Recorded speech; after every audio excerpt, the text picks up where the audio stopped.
Assalamualaikum warahmatullahi wabarakatuh. Semoga semua kebaikan terlimpah kepada kita semua. Amin ya rabbal alamin. Dikisahkan menjelang bulan puasa, kerajaan menetapkan sebuah peraturan. Barang siapa yang ketahuan makan di siang hari saat Ramadan akan dihukum cambuk sebanyak 100 kali. Namun aturan itu tidak berlaku bagi orang non-muslim dan orang yang sakit. Kebetulan saat itu Abu Nawas sedang jatuh sakit cukup parah. Seluruh tubuhnya menggigil dan demam. Ia pun pergi menemui seorang tabib untuk berobat. Sang tabib pun lalu berkata, "Minumlah ramuan ini pagi dan sore. Kamu belum perlu puasa dulu." Dan beberapa hari kemudian kondisi Abu Nawas pun mulai membaik.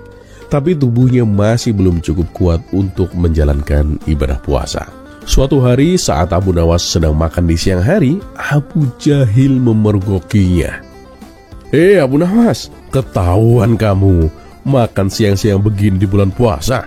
Aku akan laporkan kamu. Bisa kena cambuk kamu," kata Abu Jahil yang tidak tahu kalau Abu Nawas baru saja sakit. Dan tanpa membuang waktu lagi, Abu Jahil pun langsung menghadap Tuan Hakim dan melaporkan perbuatan Abu Nawas. Tuan Hakim pun sempat berpikir dalam hati, bukankah Abu Nawas baru saja sakit? Kenapa Abu Jahil tidak tahu? Namun sebagai hakim yang bijaksana, ia tetap menerima laporan tersebut dan berkata, "Baiklah Abu Jahil, laporanmu aku terima. Sekarang panggil Abu Nawas kemari." Tak berapa lama kemudian Abu Nawas pun datang dan sidang segera dimulai. Abu Jahil duduk dengan penuh semangat. Wajahnya berbinar, membayangkan Abu Nawas akan dihukum. Tuan Hakim pun membuka sidang. "Wahai Abu Nawas, aku mendapat laporan bahwa kamu makan di siang hari saat bulan puasa. Benarkah itu?" "Benar Tuan Hakim," jawab Abu Nawas dengan tenang. "Lalu apa yang membuatmu melakukan hal itu? Apakah kamu sedang sakit?" tanya Tuan Hakim lagi. "Tidak Tuan Hakim, alhamdulillah saya sehat walafiat Tuan," jawab Abu Nawas. "Kenapa dia mengaku sehat? Padahal aku tahu sendiri kalau dia itu baru saja sakit. Pasti ini ada akalnya lagi," pikir Tuan Hakim dalam hati. "Kalau kamu tidak sakit, kenapa kamu tidak berpuasa?" tanya Tuan Hakim lebih serius. Abu Nawas pun menjawab dengan tenang. "Begini Tuan Hakim, dalam Islam, orang yang tidak diwajibkan puasa adalah orang yang sakit dan orang musafir, yakni orang yang sedang dalam perjalanan. Dan saya ini termasuk musafir Tuan Hakim." "Musafir apanya?" seru Abu Jahil protes. "Kamu kan sudah tinggal di kota ini lebih dari 40 tahun Abu Nawas. Tidak pernah sekalipun aku melihat kamu pergi jauh. Mau ngibul ya?" Dengan senyum yang lebar, Abu Nawas pun menjawab, "Ya, memang benar. Aku belum pernah pergi dari kota ini. Tapi aku tetap musafir." "Musafir dari mana? Apa buktinya?" bentak Abu Jahil. Abu Nawas pun mengangguk mantap lalu berkata, "Buktinya aku masih hidup di dunia ini. Bukankah setiap manusia sedang dalam perjalanan menuju akhirat? Maka aku ini adalah musafir dalam perjalanan panjang menuju kehidupan yang abadi."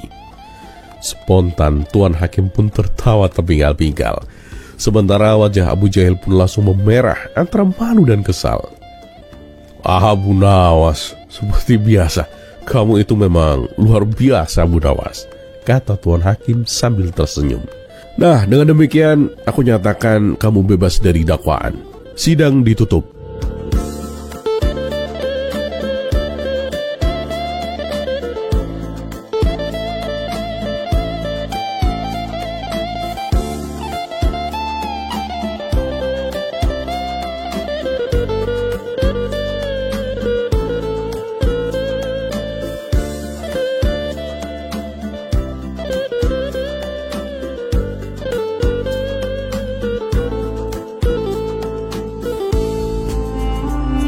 Kisah selanjutnya.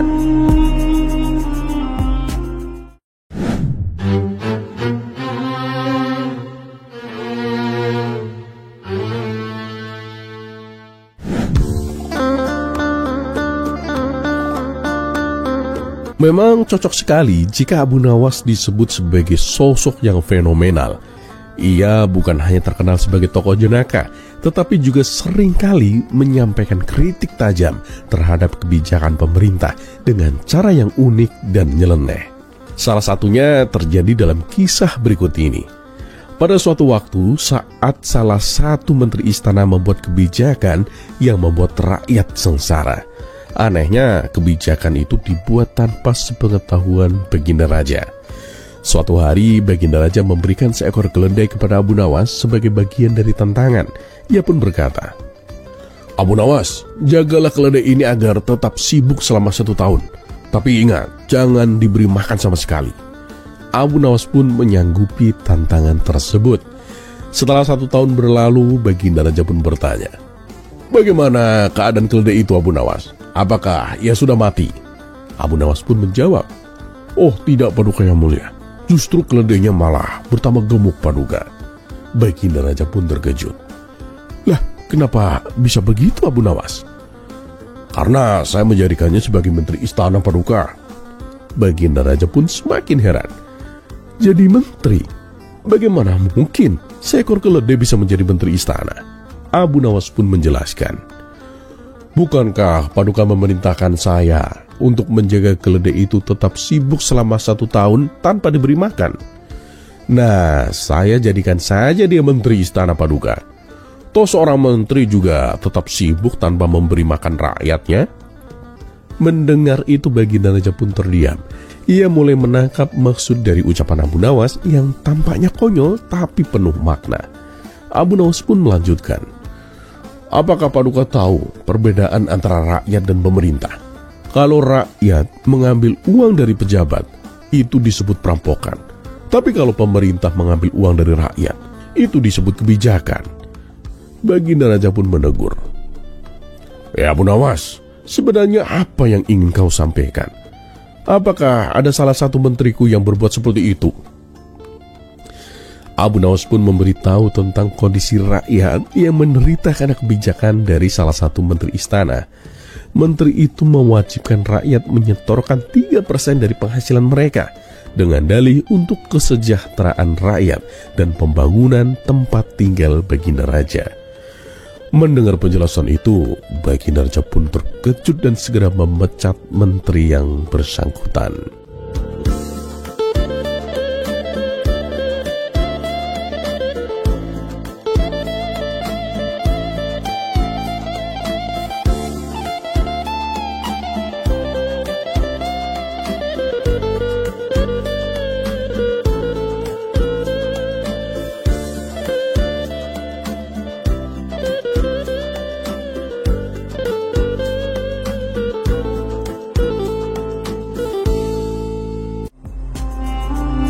Kisah selanjutnya.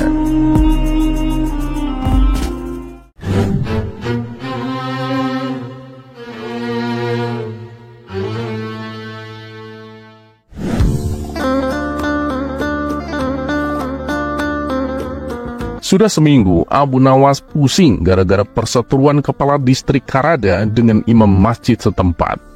Rais Al-Dairah Ismail Al-Barmasi Al-Baghdadi, penguasa distrik Karada di bagian Baghdad Selatan, membuat aturan semua masjid di daerah kekuasaannya hanya boleh menyalakan pengeras suara maksimal 30 menit.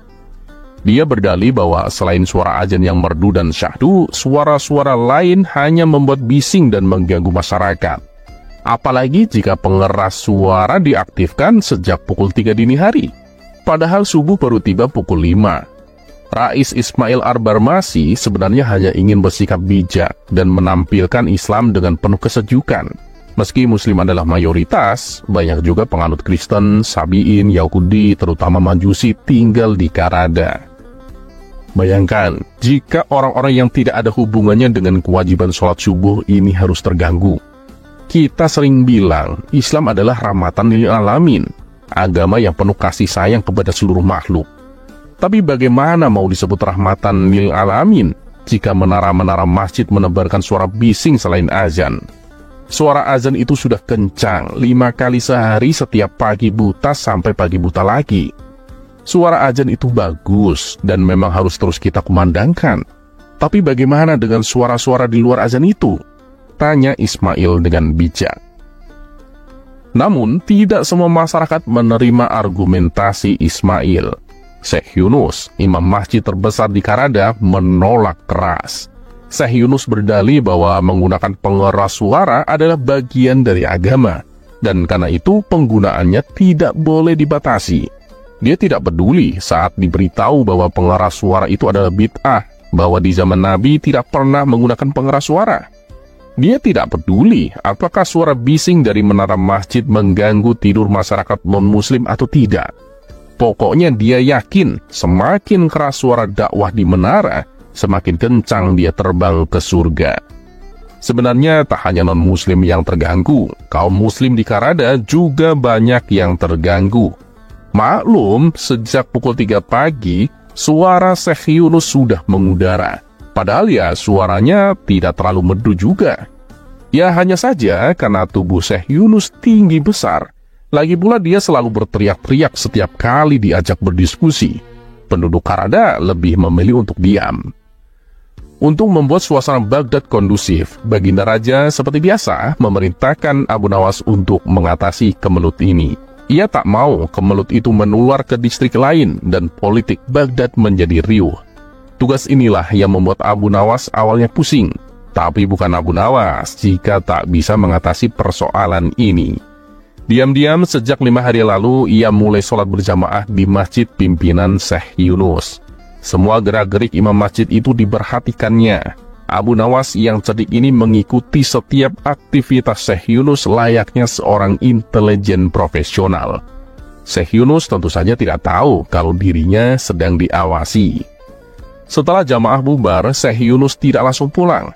Ia mendekati anjing hitam di halaman masjid sambil berteriak. "Woi, anjing siapa ini?" Abu Nawas yang memang menunggu momen ini buru-buru menghampiri sang imam sambil pura-pura terkejut. "Oh maaf wahai tuan imam, itu anjing saya." "Kamu bawa anjing ke masjid? Kamu gak tahu bahwa hewan ini najis? Islam melarang pemeluknya memelihara anjing. Barang siapa yang memelihara anjing, dia akan dikutuk malaikat." "Sabar Pak Haji," jawab Abu Nawas dengan lemah lembut. "Tapi kalau membawa anjing dikutuk malaikat, berarti pemuda Ashabul Kahfi juga dikutuk malaikat. Kan mereka membawa anjing, tapi masuk surga?" Syekh Yunus terdiam. Dia baru tersadar bahwa Al-Quran mengabadikan kisah pemuda saleh Ashabul Kahfi yang tidur di gua bersama anjing, bukan dengan kucing, apalagi kambing. "Tuan Imam, ini itu bukan anjing sembarangan," lanjut Abu Nawas yang merasa sudah di atas angin. "Anjing ini keturunan langsung dari anjing yang tidur bersama Ashabul Kahfi. Di antara anjing-anjing yang lain, ini yang paling rajin beribadah dan bertasbih kepada Allah." "Ah, kamu sudah gila ya? Mana ada anjing beribadah kepada Allah?"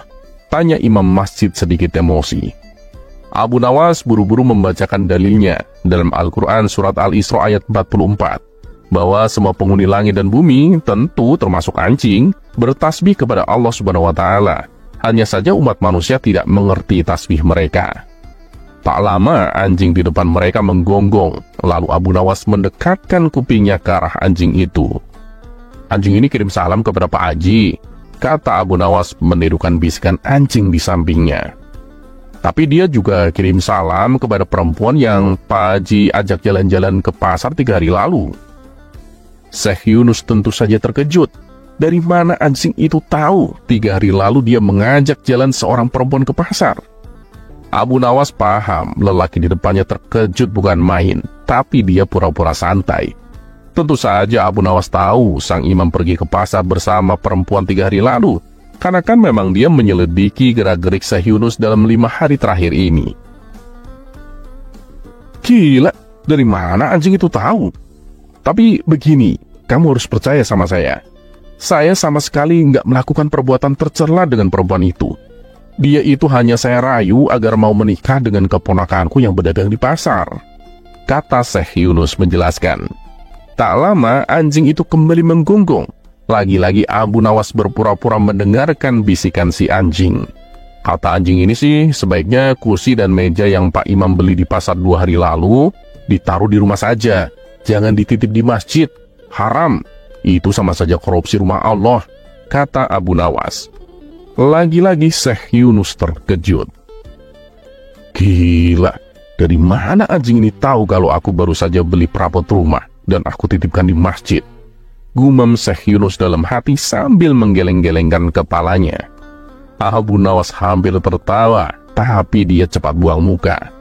2 hari lalu, dia memang tahu sang imam memberi barang, lalu menitipkannya di masjid untuk sementara waktu. Anjing itu kembali menggonggong. Abu Nawas mulai menguping lagi. Sang imam mulai gemetar lagi. Rahasia apa lagi yang mau diungkapkan oleh si anjing ini? Pikir imam masjid itu. Pak Haji, mohon maaf.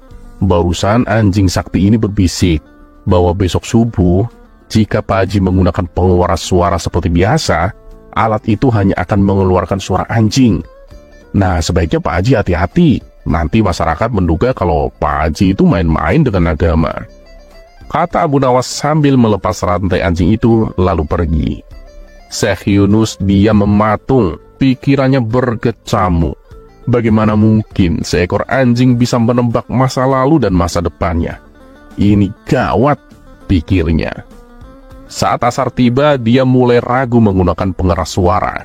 Berkali-kali dia mencobanya terlebih dahulu untuk memastikan bukan suara anjing yang keluar. Saat maghrib tiba, kegelisahannya pada pengeras suara bertambah. Bahkan dia hampir saja tidak berani menggunakan pengeras suara saat azan Isya. Usai sholat Isya berjamaah, sang imam tidak bisa tidur. Dia bengong di masjid.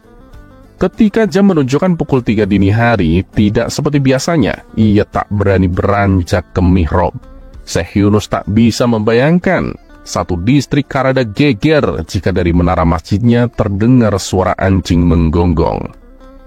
Ketika subuh tiba, sang imam benar-benar tak berani menyentuh pengeras suara itu.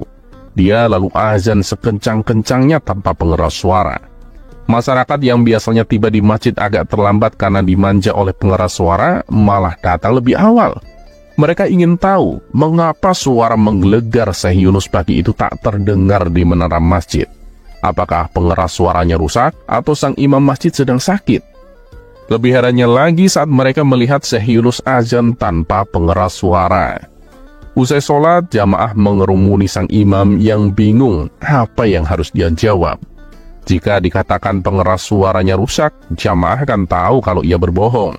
Tapi jika dikatakan dia sengaja tak menggunakan pengeras suara karena khawatir hanya suara anjing yang keluar, dia bisa dianggap gila.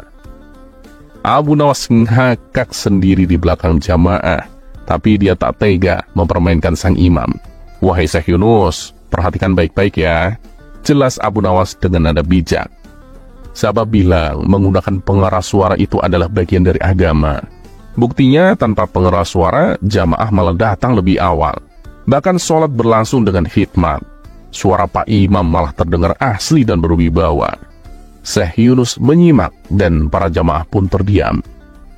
Sholat kita pagi ini membuktikan betapa Islam adalah rahmatan lil alamin.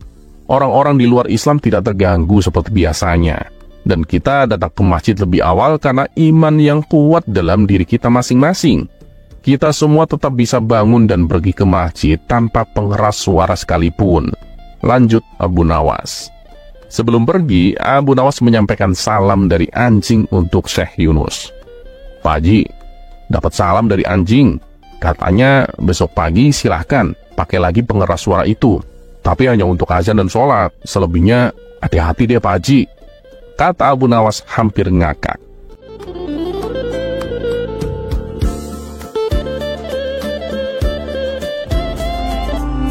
Kisah selanjutnya.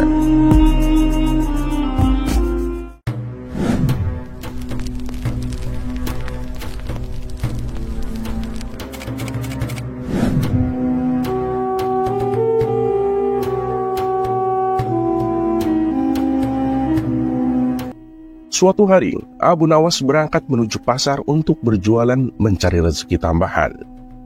Sesampainya di pasar, ia langsung menggelar tikar sebagai lapak jualannya. Kebetulan pada hari itu, ia berjualan sandal ajaib. Abu Nawas mulai berteriak-teriak, menawarkan barang dagangannya kepada orang-orang yang di pasar.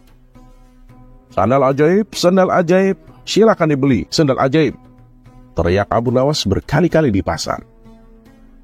Sesaat kemudian datang seorang pemuda menghampirinya dan melihat-lihat barang dagangannya.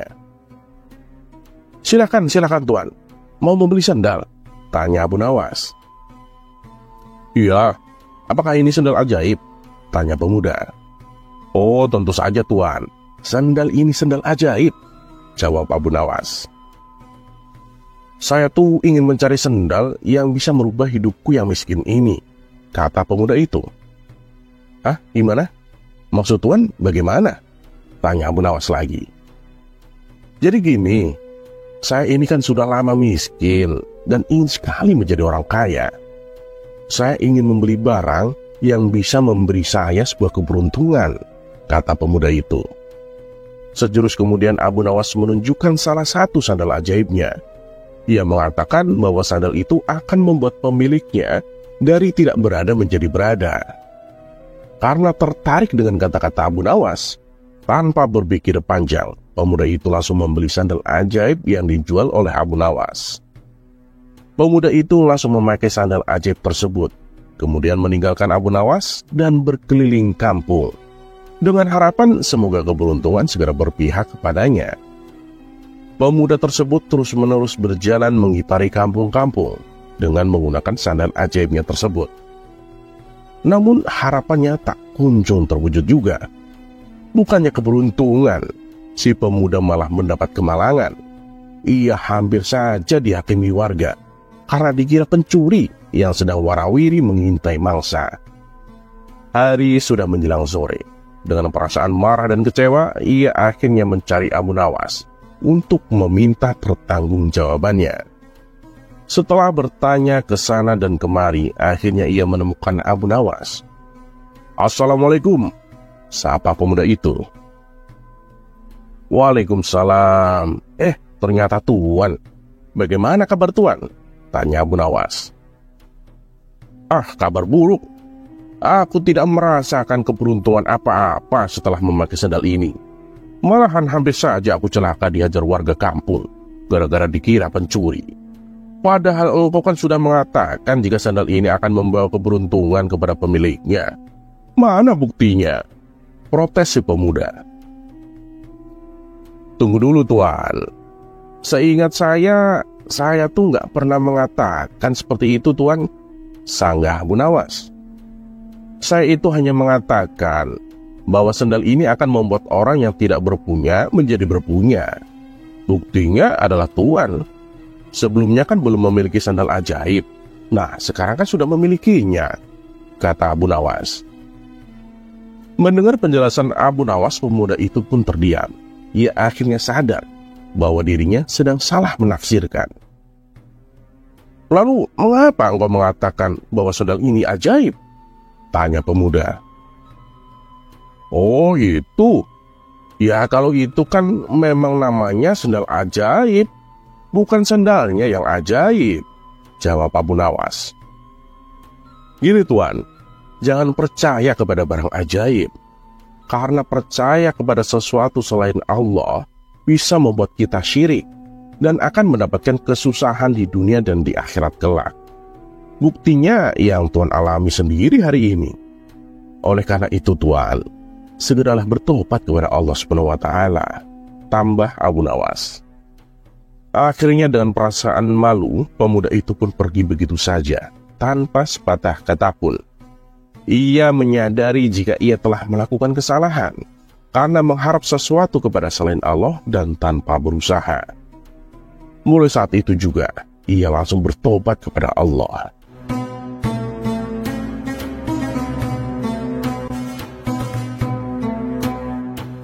Terlepas apakah cerita ini adalah cerita fiksi atau kenyataan, karena hikmah adalah barang hilang seorang muslim.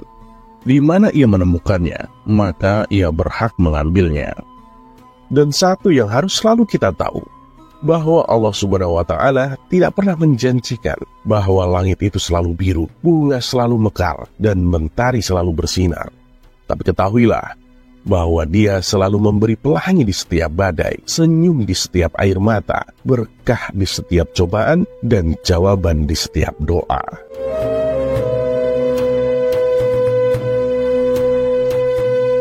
Dan seperti biasa, terima kasih.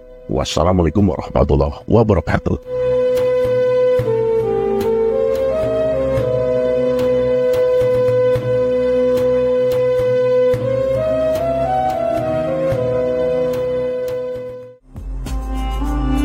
Kisah selanjutnya.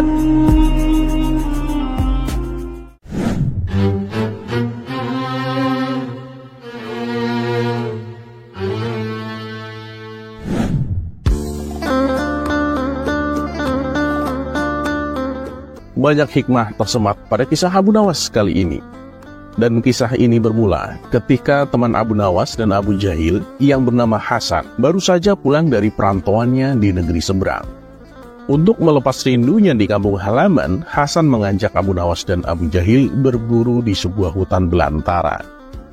Awalnya Abu Nawas menolak, karena kabar yang ia dengar, hutan tersebut dihuni oleh sekelompok suku yang sangat kejam. Alah, dasar penakut. Ngapain juga sih ngajak orang seperti dia? Ayo Hasan, kita pergi berdua saja. Ejek Abu Jahil. Mendengar ejekan tersebut, Abu Nawas tidak terima dan berkata, masalahnya itu keselamatan Hasan. Kasianlah kalau sampai Hasan terbunuh di hutan itu. Rupanya alasan Abu Nawas ini malah menjadi ledekan Abu Jahil. Alah, seorang pengecut itu pasti punya banyak alasan. Bilang aja takut, tidak usah bawa-bawa Hasan segala. Ledek Abu Jahil. Tak terima dengan perkataan Abu Jahil, Abu Nawas pun akhirnya bersedia ikut. Maka berangkatlah mereka bertiga menuju hutan belantara. Dan benar saja, ketika mereka mulai memasukinya, di tengah hutan, mereka ditangkap oleh sekelompok suku yang kejam. Lalu muncullah ketua suku menghampiri mereka bertiga. Mau apa kalian datang kemari? Hutan ini tidak boleh dimasuki siapapun, bentak ketua suku. Maaf Tuan, kami tidak tahu. Karena tujuan kami kan hanya sekedar untuk berburu Tuan, jawab Abu Nawas. Berani-beraninya kalian berburu di sini, hah? Semua binatang yang ada di hutan ini tidak boleh kalian bunuh. Kalian sudah membunuh binatang apa saja? Tanya ketua suku. Belum Tuan, kami belum membunuh binatang apapun, jawab Abu Nawas. Baguslah. Yaudah, karena belum ada binatang yang kalian bunuh, maka kalian akan aku ampuni. Tapi dengan syarat, masing-masing dari kalian bawakan aku 10 buah yang sama, perintah ketua suku. Kemudian Hasan, Abu Nawas, dan Abu Jahil menyebar ke tengah hutan untuk mencari buah-buahan. Tak berselang lama, datanglah Hasan dan Abu Nawas membawa buahnya masing-masing.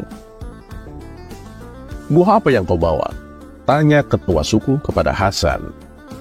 Ini buah apel Tuan, jawab Hasan. Masukkan satu persatu apel itu ke dalam pantatmu, tanpa mengeluarkan suara apapun, perintah ketua suku. Tentu saja hal ini membuat kaget Hasan. Akan tetapi ia terpaksa melakukannya, agar ia bisa keluar dari hutan dengan selamat. Baru satu apel akan dimasukkan, Hasan sudah berteriak kesakitan. Karena Hasan telah mengeluarkan suara, ia lalu diceburkan ke dalam sungai. Kini giliran Abu Nawas. Buah apa yang kau bawa? Tanya ketua suku. Ini buah cermai Tuan, jawab Abu Nawas. Masukkan satu persatu ke dalam pantatmu, tanpa mengeluarkan suara apapun, perintah ketua suku. Abu Nawas pun melakukannya. Satu persatu ia masukkan ke dalam pantat dengan menahan jerit kesakitan dengan tanpa bersuara. Tapi ketika ia akan berhasil di buah yang terakhir, tiba-tiba Abu Nawas bersuara. Anehnya bukan berteriak kesakitan, ia malah tertawa terpingkal-pingkal. Karena mengeluarkan suara, Abu Nawas pun diceburkan ke dalam sungai. Melihat Abu Nawas yang basah kuyup, Hasan segera menghampirinya. Abu Nawas, kok kamu dijeburkan juga? Aku lihat kamu tadi hampir berhasil, tanya Hasan. Iya bener, padahal tadi itu buah yang terakhir loh. Tapi aku gak kuat menahan tawa, jawab Abu Nawas. Loh, kok malah ketawa? Emang gak sakit tadi? Tanya Hasan penasaran. Ya sakit lah, jawab Abu Nawas singkat. Terus kenapa kok kamu malah ketawa? Tanya Hasan kembali. Tuh, lihat sendiri Abu Jahil. Bawa buah apa dia? Jawab Abu Nawas sambil menunjuk ke arah Abu Jahil. Keduanya pun tertawa terbahak-bahak. Kira-kira buah apa yang dibawa Abu Jahil hingga membuat mereka tidak merasakan sakit, malah tertawa terpinggal-pinggal? Tulis imajinasimu di kolom komentar.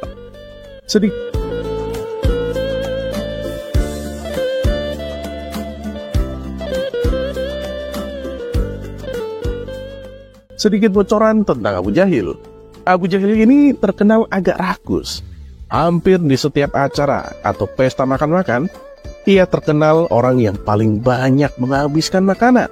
Jadi, semoga mewakili pertanyaan kalian tentang buah apa yang dibawa Abu Jahil. Dan seperti biasa, terima kasih. Wassalamualaikum warahmatullahi wabarakatuh.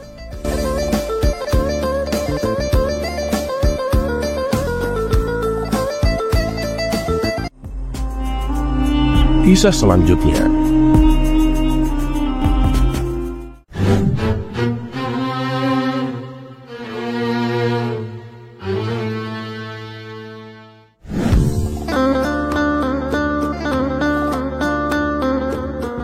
Di suatu pagi yang cerah, Abu Nawas pergi ke pasar untuk membeli beberapa kebutuhan dapur. Sepulangnya dari pasar, ia berjalan melewati jalanan sepi. Tanpa ia sadari, sisa uang yang ada di kantong bajunya terjatuh ke tanah. Kebetulan saat itu ada seorang laki-laki yang berjalan di belakangnya. Orang tersebut segera mengambil uang yang terjatuh dan menyembunyikannya. Ketika Abu Nawas meraba saku bajunya, ia baru tersadar bahwa uangnya telah hilang. Kemudian Abu Nawas bertanya kepada lelaki di belakangnya itu. Hei kawan, uangku terjatuh. Apakah kamu melihatnya? Lelaki itu menjawab. Mana aku tahu? Abu Nawas kembali berkata. Tapi dari tadi kan kamu selalu berjalan di belakangku. Kamu pasti tahu dong. Lelaki itu membalas. Bagaimana aku tahu uangmu terjatuh, sedangkan kedua mataku ini buta? Mendengar hal itu, Abu Nawas tak lantas percaya. Buta? Apa buktinya kalau kamu buta? Tanya Abu Nawas.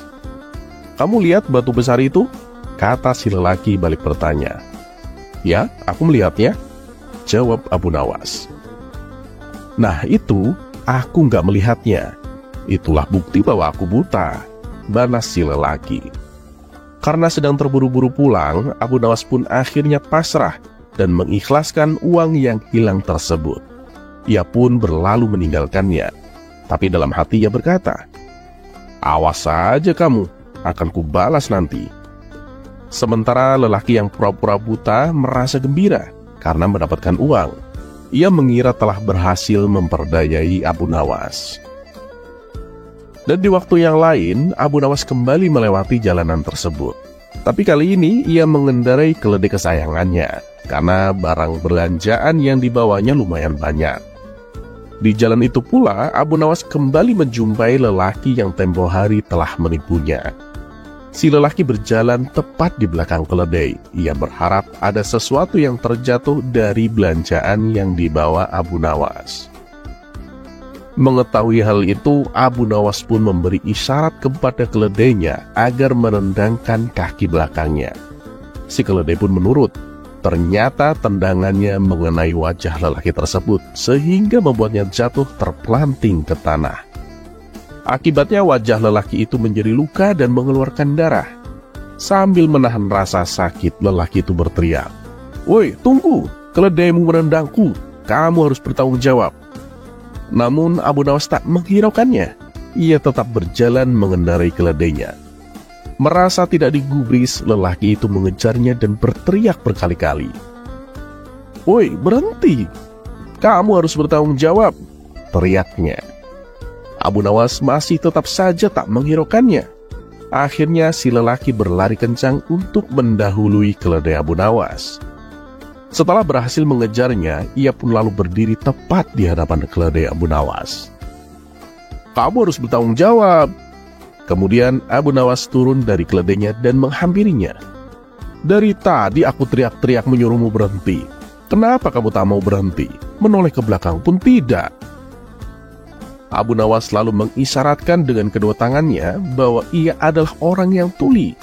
Jadi wajar kalau ia tidak mendengar teriakan. Tentu saja si lelaki tidak percaya.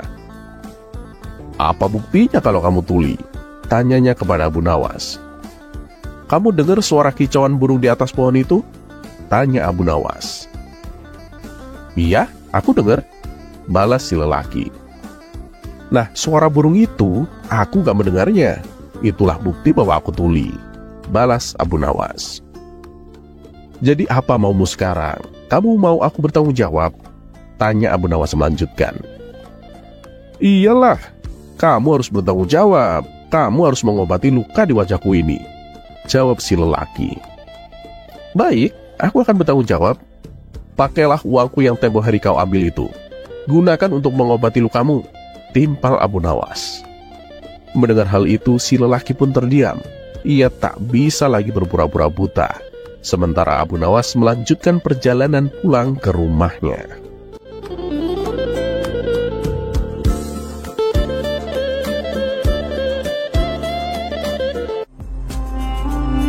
Kisah selanjutnya.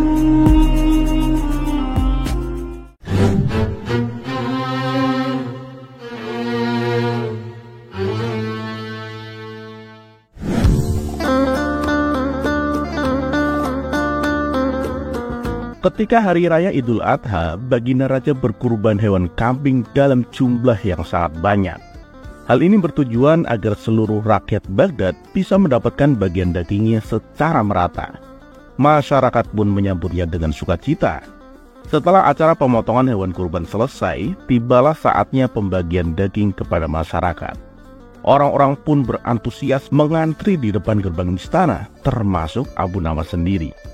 Ketika datang giliran Abu Nawas, baginda raja bukan memberinya daging kambing, melainkan sekantong tepung gandum. Tentu saja Abu Nawas menolaknya. Ia pun bertanya kepada baginda raja, "Paduka yang mulia, ini kenapa saya diberi tepung gandum, sementara mereka semua diberi daging kambing?" Baginda raja kemudian membalas, "Aku lakukan ini karena aku sayang dan peduli kepadamu, Abu Nawas." Abu Nawas pun heran mendengarnya. "Sayang? Sayang bagaimana maksud Paduka?" tanya Abu Nawas. "Bukankah kamu punya riwayat penyakit darah tinggi?" "Aku khawatir, Abu Nawas, nanti penyakitmu jadi kambuh," jawab baginda raja. Disinilah Abu Nawas baru mengetahui bahwa baginda raja sengaja ingin mengerjainya. "Sejak kapan aku punya penyakit darah tinggi?"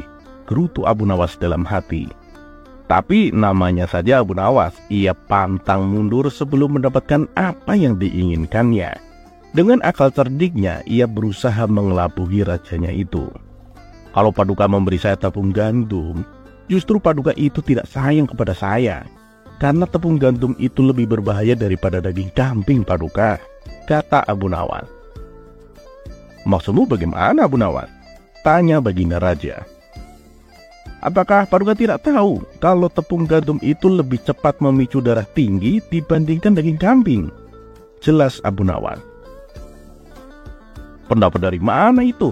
Atau jangan-jangan itu hanya karanganmu saja?" balas baginda raja. "Ini sudah terbukti loh Paduka," ujar Abu Nawas. "Baik, kalau kamu bisa membuktikannya, aku akan memberimu hadiah yang banyak. Tapi syaratnya harus masuk akal. Tapi kalau kamu tidak bisa membuktikannya, kamu akan aku hukum," terang baginda raja. Kemudian terlintas di benak Abu Nawas untuk balik mengerjai rajanya. "Siap Paduka yang mulia, saya tidak akan membuktikannya kepada orang lain, tapi langsung kepada Paduka sendiri. Kita akan bersama-sama membuktikannya agar Paduka lebih yakin." "Apakah Paduka bersedia?" tanya Abu Nawas. Baginda Raja pun menyanggupinya, dan menurutnya ini akan lebih baik karena ia tidak akan tertipu oleh kecerdikan Abu Nawas. Maka dimulailah penelitian uji coba antara Abu Nawas dan Baginda Raja. Pada hari pertama, Baginda Raja dan Abu Nawas duduk dalam satu meja. Baginda Raja diberi hidangan berupa roti dari hasil adonan tepung gandum, sementara Abu Nawas diberi hidangan berupa gulai kambing. Pada hari kedua, Baginda Raja diberi roti yang sama dan Abu Nawas diberi sop kambing. Pada hari ketiga, Baginda Raja masih diberi hidangan berupa roti satu piring, sedangkan Abu Nawas diberi hidangan kambing guling. Tiba-tiba Baginda Raja naik darah. Ia membanting piring hingga pecah berantakan sambil marah-marah. "Apa-apaan ini Abu Nawas? Setiap hari aku selalu diberi roti gantung, sedangkan kamu selalu makan daging kambing," bentak Baginda Raja penuh emosi. Abu Nawas hanya cengengesan mendengarnya. Hal ini membuat Baginda Raja bertambah emosi. "Kamu jangan meledekku Abu Nawas. Katakan, apa maksud dari perbuatanmu ini?" tanya Baginda Raja. Dengan tenang Abu Nawas menjawab, "Nah, sekarang Paduka sudah membuktikannya sendiri bahwa tepung gandum itu lebih cepat mengakibatkan tekanan darah tinggi ketimbang daging kambing. Bagaimana? Apakah Paduka sudah percaya?" Baginda Raja yang tadinya emosi seketika tersadar dan berubah menjadi tawa. "Sialan kamu Abu Nawas, ternyata aku masih saja dikelabui," kata Baginda Raja sambil tertawa. Dan sesuai dengan kesepakatan, Abu Nawas pun diberi hadiah pundi-pundi uang dan seekor kambing sebagai gantinya jatah daging kurban.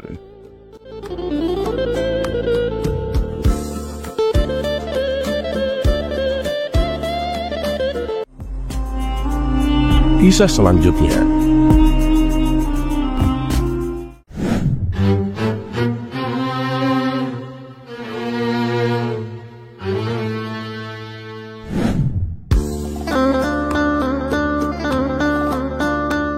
Seperti kebiasaan yang sudah-sudah, Abu Nawas bersama beberapa orang temannya sedang duduk nongkrong sambil bercerita. Setelah mereka selesai mengikuti sholat maghrib berjamaah, mereka bercerita tentang masalah keagamaan. Kebetulan mereka menyinggung suatu masalah. Ia mengatakan bahwa orang buta itu tidak berdosa, karena pintu masuknya dosa tertutup baginya. Alasannya sebab mata inilah yang selalu melihat ke sana kemari, sehingga menjadi sumber orang melakukan dosa. Akan tetapi Abu Nawas tidak menyetujui pendapat tersebut dan berniat akan membuktikannya. Dan keesokan harinya, Abu Nawas berjalan-jalan dengan maksud untuk bertemu dengan orang buta. Dia mau membuktikan pendapatnya bahwa orang buta juga bisa berbuat dosa. Ia pun menyiapkan sebuah kantong dan mengisinya dengan uang. Tidak beberapa lama Abu Nawas berjalan, ia benar-benar bertemu dengan orang buta. Abu Nawas memperhatikan gerak-gerik orang buta yang sedang berjalan dengan tongkatnya. Kemudian Abu Nawas berpura-pura menjadi orang buta juga. Ia berjalan sambil membawa tongkat. Lalu Abu Nawas sengaja menabrakkan dirinya kepada orang buta tersebut. Ia pun pura-pura mengeluh. "Malang sekali nasibku ini, sudah buta, ditabrak orang yang tidak memiliki rasa belas kasihan." Orang buta itu pun heran mendengar keluhan orang yang ditabraknya. Lalu ia berkata, "Maaf Tuan, aku juga orang buta. Aku sama sekali tidak bisa melihat dan hanya dapat berjalan dengan bantuan tongkat ini. Sekali lagi saya mohon maaf Tuan, aku sungguh-sungguh tak sengaja," ujar orang buta tersebut. "Oh, kamu juga orang buta ya?" tanya Abu Nawas pura-pura tak tahu. "Iya Tuan, saya buta. Peganglah tongkatku ini. Orang buta kan harus memakai tongkat untuk berjalan," balas orang buta itu. Maka disuruhlah Abu Nawas memegang tongkatnya. Begitu pula sebaliknya, si buta juga meraba tongkat Abu Nawas untuk membuktikan bahwa orang yang ditabraknya adalah benar-benar orang yang buta. Abu Nawas kemudian berkata, "Kalau begitu berarti kita senasib saudaraku. Gimana kalau kita mencari rizkinya bersama-sama?" Orang buta itu pun menyetujui ajakan Abu Nawas. Lalu mereka berjalan beriringan. Orang buta itu yakin bahwa orang yang ditabraknya itu juga buta yang senasib dengan dirinya. Keduanya pun saling memaafkan dan terus berjalan bersama-sama untuk mencari rizki. Di tengah perjalanan, Abu Nawas berpura-pura mau kencing dan meminta tolong kepada si buta itu agar memegangkan dulu kantongnya yang penuh berisi uang. Sementara Abu Nawas berpura-pura kencing, ia terus memperhatikan tingkah laku si buta. Tampaklah si buta itu sedang meraba-raba kantong yang dititipkan Abu Nawas, hingga terbesit niat jahat di hatinya. Wah, kantong ini banyak sekali uangnya. Lebih baik aku mengambilnya lalu pergi. Lagian dia juga nggak bakal bisa mencariku. Dia kan orang buta juga, pikir si buta tersenyum. Ia lalu meninggalkan Abu Nawas dan mencari tempat persembunyian agar Abu Nawas tak dapat menemukannya. Sementara Abu Nawas yang sedari tadi memperhatikannya berpura-pura mencari si buta dan meminta pertolongan kepada Tuhan. Ya Allah, malang benar nasibku ini. Tadi ditabrak orang, sekarang uangku juga dibawa lari. Sial benar nasibku ini ya Allah. Semoga orang yang mengambil uangku terkena lemparan batu ini, biar dia tahu rasa. Setelah itu dengan jitu Abu Nawas melempar batu ke arah si buta dan persis mengenai kepalanya. Aduh, kok bisa kena ini? Rintih si buta kesakitan. Hal ini membuat si buta kelabakan. Ia pun segera beranjak pergi mencari tempat lain untuk bersembunyi. Akan tetapi Abu Nawas yang berpura-pura buta mengikuti si buta itu kemanapun ia pergi. Setelah dekat, Abu Nawas kembali memohon kepada Tuhan. Ya Allah, semoga orang yang mengambil uangku kepalanya terkena lemparan batu ini. Tak lama kemudian terdengar lagi suara kesakitan dari si buta. Aduh, kok kena lagi? Rintih si buta sambil memegangi kepalanya yang benjol. Si buta pun menjadi panik dan heran. Kenapa doa temannya itu selalu terkabul? Ah, mungkin hanya kebetulan saja, ujar si buta menghibur diri. Lalu ia menghindar lagi dan terus menghindar. Tetapi Abu Nawas tetap mengikutinya. Secara berturut-turut Abu Nawas berdoa lagi sambil melakukan lemparan beruntun kepada si buta dan selalu tepat mengenai kepalanya. Setelah terkena lemparan batu beruntun, si buta berpikir, mengapa semua batu yang dilempar kawannya itu selalu tepat mengenainya dan semuanya kena di kepala. Ia pun mulai curiga. Lama berpikir, akhirnya ia mencoba untuk mengenali suara orang yang tadi bersamanya itu. Barulah ia tersadar bahwa orang yang bersamanya adalah Abu Nawas yang mencoba mempermainkannya. Antara marah dan was-was si buta berkata, "Kamu Abu Nawas ya? Kamu hanya pura-pura buta untuk mempermainkanku. Ambillah kantong uangmu ini." Akhirnya si buta itu menyerahkan kantong itu kepada Abu Nawas. Si buta jadi menyesal dan malu dengan perilakunya. Sementara Abu Nawas sendiri pulang sambil tersenyum kegelian. Ia puas karena dapat membuktikan bahwa orang buta dapat juga berbuat dosa.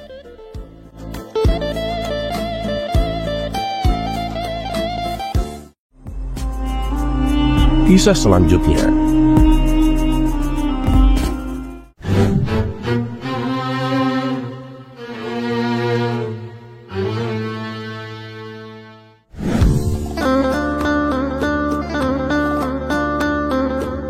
Ketika hari raya Idul Adha, Baginda Raja berkurban hewan kambing dalam jumlah yang sangat banyak.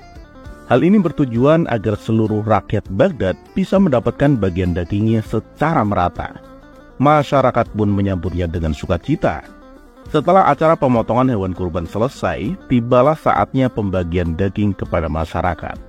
Orang-orang pun berantusias mengantri di depan gerbang istana, termasuk Abu Nawas sendiri.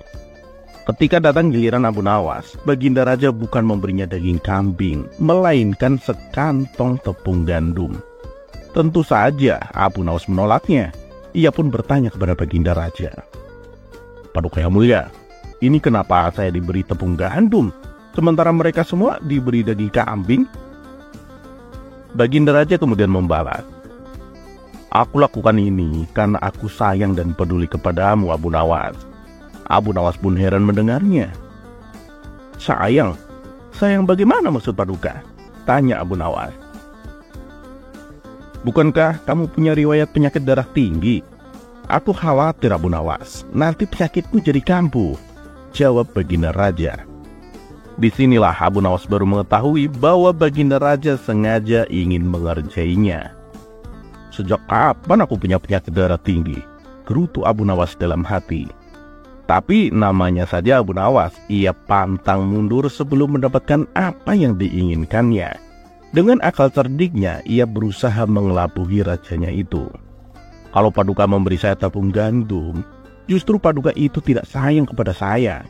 Karena tepung gandum itu lebih berbahaya daripada daging kambing, Paduka, kata Abu Nawas.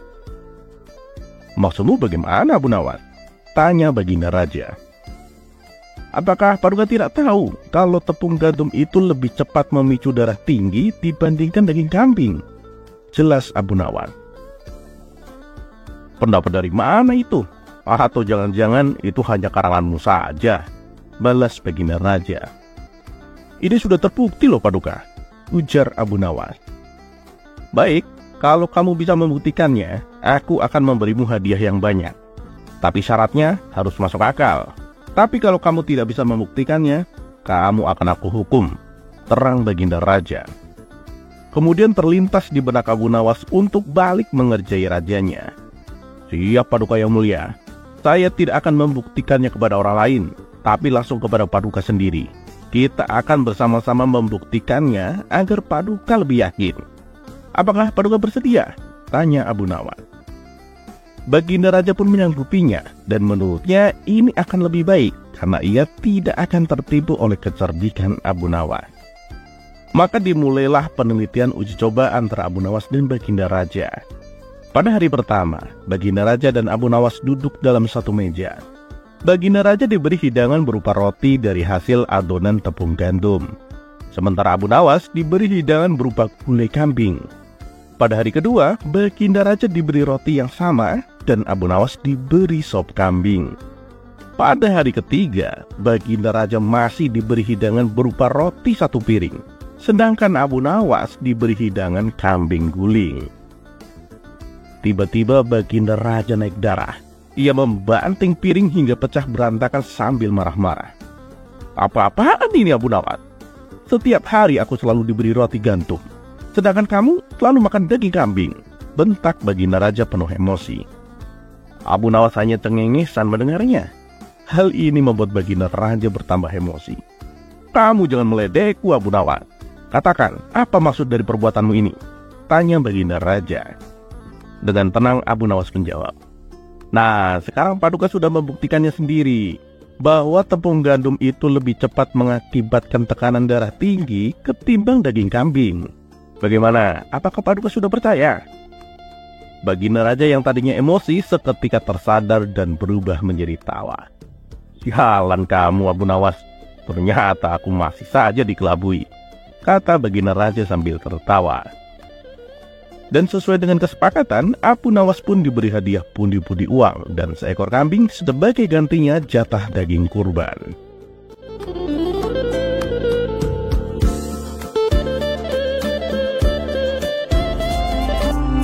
Kisah selanjutnya.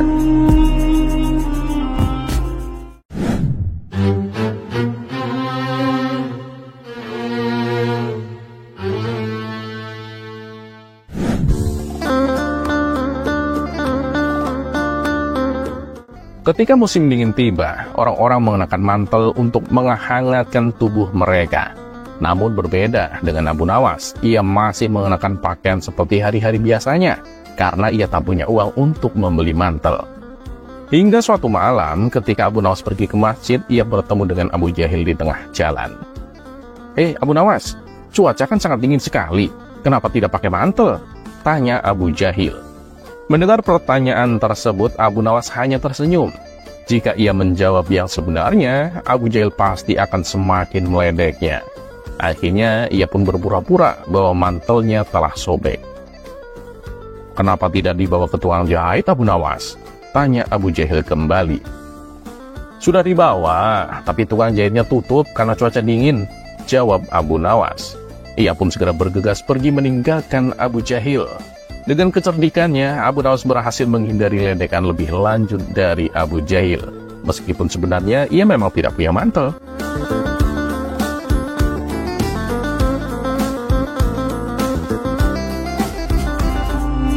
Kisah selanjutnya.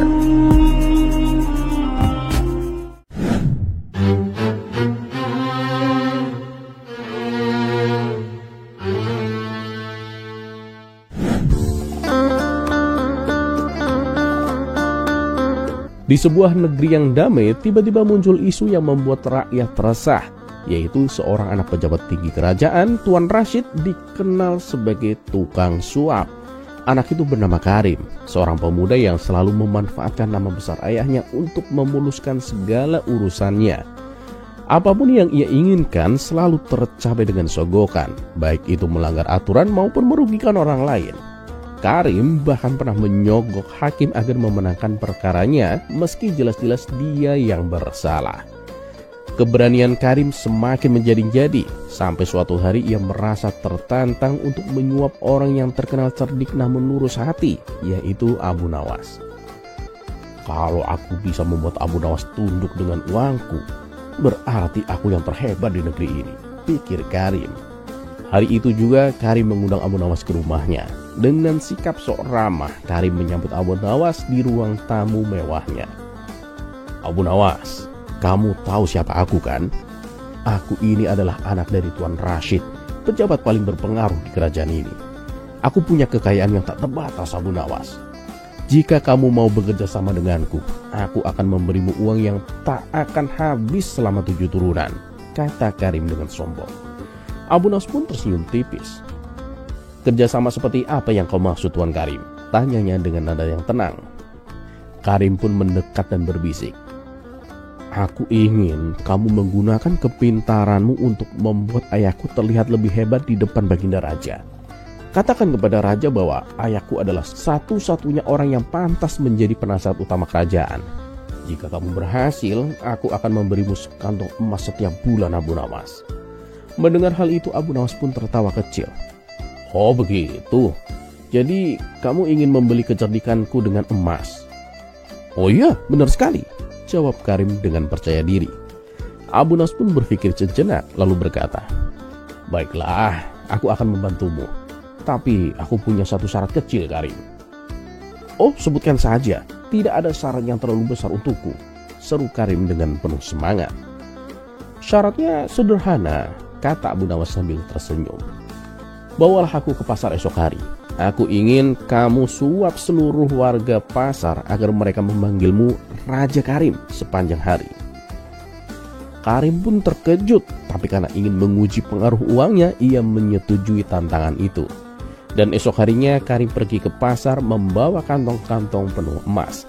Ia membagi-bagikan uang kepada semua pedagang dan pembeli sambil berkata, mulai sekarang panggil aku Raja Karim. Siapapun yang memanggilku begitu akan mendapatkan uang.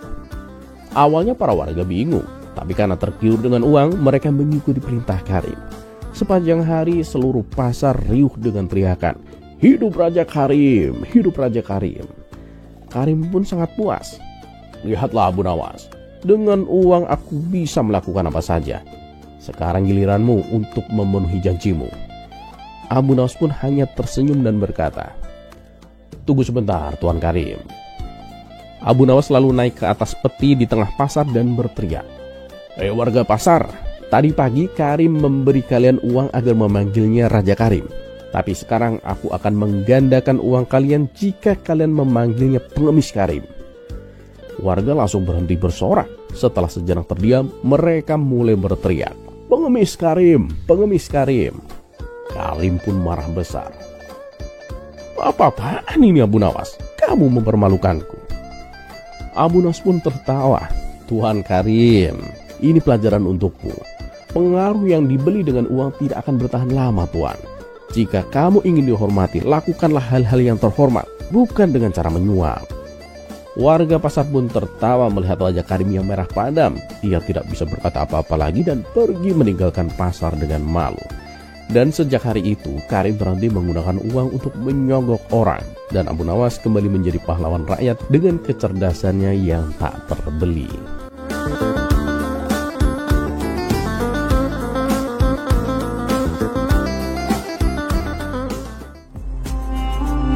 Kisah selanjutnya.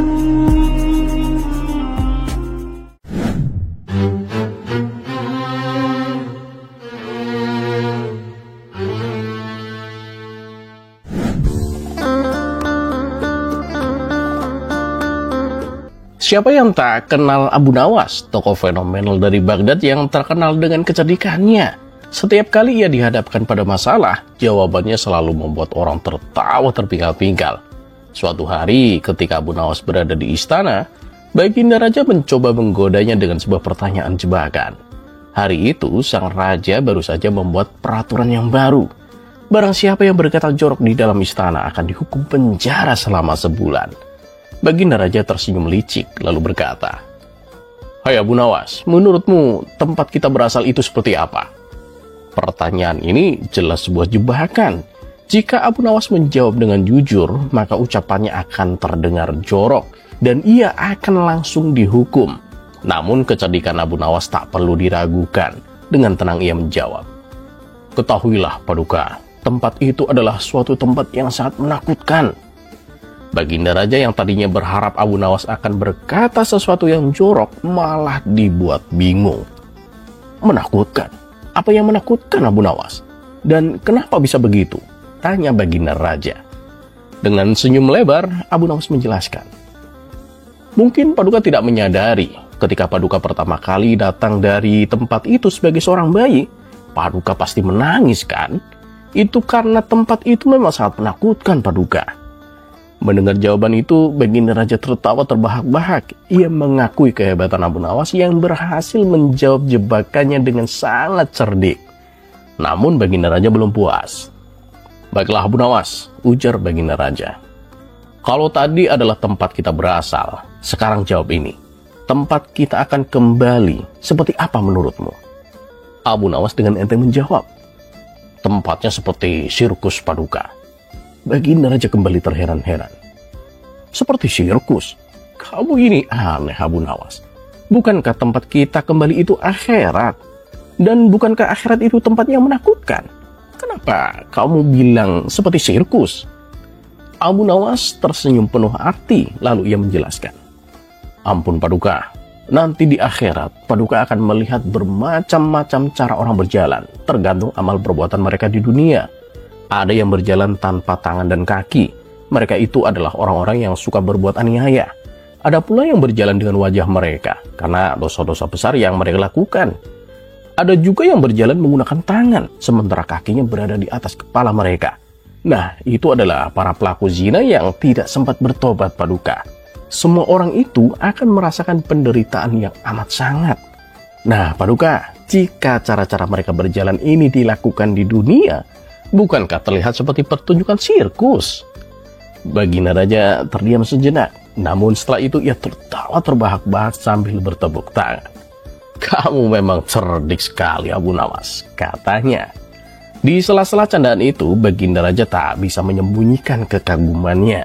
Abu Nawas tak hanya berhasil menjawab jebakan dengan cerdas, tapi juga menyisipkan pesan mendalam tentang pedihnya siksa bagi orang-orang yang berdosa.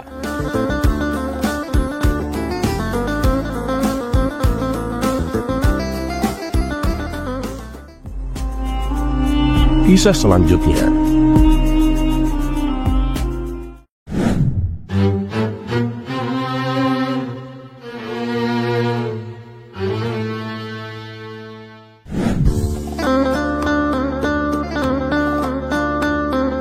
Alkisah, pada suatu ketika Baginda Raja tengah asik berburu di hutan. Namun perburuan kali ini membawa nasib sial. Bukannya mendapatkan hewan buruan, Baginda Raja malah diserang oleh seekor macan yang menerkam kakinya dan menggigitnya. Untunglah beberapa pengawal istana berhasil menyelamatkannya. Namun akibat dari serangan tersebut, kaki Baginda Raja menjadi lumpuh.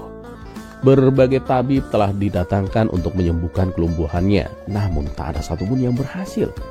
Kini Baginda Raja hanya bisa terbaring di tempat tidur meratapi nasibnya. Hampir saja ia putus asa dan ingin mengakhiri hidupnya. Namun keinginan itu dicegah oleh sang permaisuri. Akhirnya berkat nasihat sang permaisuri, lama-kelamaan Baginda Raja bisa menerima takdir yang menimpanya. Ia bisa tersenyum kembali meskipun dengan kondisi kakinya yang lumpuh. Hingga pada suatu hari, Abu Nawas datang ke istana untuk menghibur Baginda Raja. Ia menceritakan kisah-kisah lucu yang membuat Baginda Raja tertawa. Namun tak berselang lama, wajah Baginda Raja kembali murung. "Ada apa, Paduka? Apakah Paduka tidak suka dengan ceritaku?" tanya Abu Nawas. "Tidak, Abu Nawas. Aku sangat terhibur dengan ceritamu. Andai saja kakiku tidak lumpuh, Abu Nawas, mungkin aku tidak akan seperti ini," kata Baginda Raja dengan suara yang lirih. Mendengar itu, Abu Nawas pun menghela nafas. "Sudahlah, Paduka, jangan memikirkan hal itu. Harusnya Paduka itu bersyukur karena masih diberi umur panjang," tutur Abu Nawas. "Iya, Abu Nawas, tapi aku ingin sembuh. Aku ingin kakiku seperti dulu, Abu Nawas," kata Baginda Raja. Sejenak Abu Nawas terdiam, tampak memikirkan sesuatu. Tiba-tiba ia berkata, "Paduka yang mulia, saya punya solusi agar kaki Paduka bisa sembuh."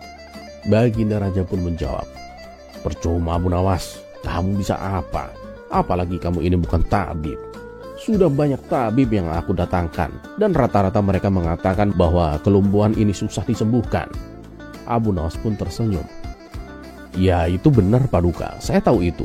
Namun Paduka pasti belum pernah mencoba cara yang ini." "Apa caranya, Abu Nawas?" tanya Baginda Raja penasaran. "Paduka yang mulia, jalan terakhir bagi manusia agar keinginannya dikabulkan itu hanya satu, yaitu bernazar. Apa salahnya jika dicoba, Paduka?" jawab Abu Nawas. Mendengar itu, Baginda Raja pun tertegun. "Wah, benar juga ucapanmu, Abu Nawas. Baiklah, aku akan bernazar. Bila kakiku sembuh dari kelumpuhan, aku akan menyedekahkan separuh kerajaanku."